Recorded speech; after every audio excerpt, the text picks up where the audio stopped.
Bismillah, elhamdülillah, esselatu vesselamu ala Resulillah, amma ba'd, esselamu aleyküm ve rahmetullah.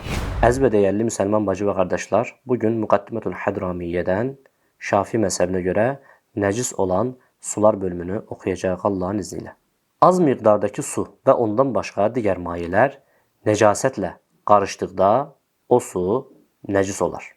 Xüsusilə burada az miqdardakı su vurğulandı, yəni 2 qüllədən az olan, yəni təxmini 210 litrədən az olan sular.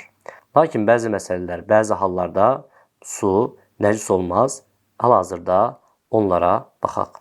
Yəni normal qayda üzərinə az miqdardakı su və ya başqa mayələr nəcasətlə qarışdıqda sözsüz həmin su nəcis sayılır. Amma bəzi hallarda nəcis sayılmaz. Hal-hazırda bu hallara baxaq.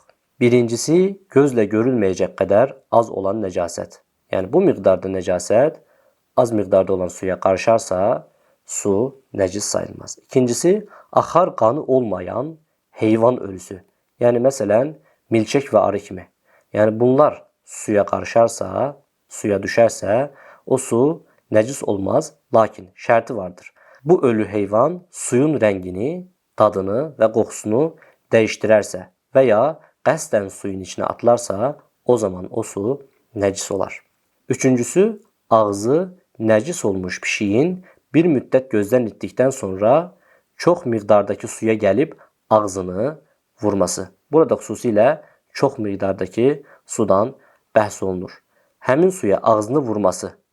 Çünki ağzını başqa yerdə təmizləmə ehtimal vardır. Yəni belə bir ehtimal varsa ki, pişik hər hansı bir yerdə ağzı təmizlənə də bilər.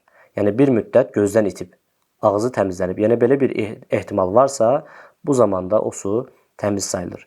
Eyni qayda ağzı nəcis olan uşağa da aiddir. Uşaq da bir müddət gözdən itərsə, ağzının təmizlənmə ehtimalı varsa, bu suda nə sayılır? Təmiz sayılır.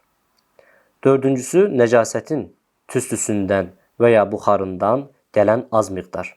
Yəni belə bir buxar da, tüstü də su ilə qarışarsa, bu da təmiz sayılır. Beşincisi, nəcis olan bir heyvanın tükündən gələn az bir miqdar.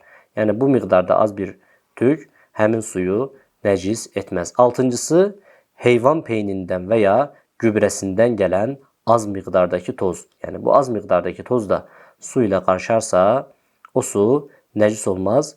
Peyin tozu insanın nəmli üzvlərini də nəcis etməz. Velhamdülillahi Rabbil alemin.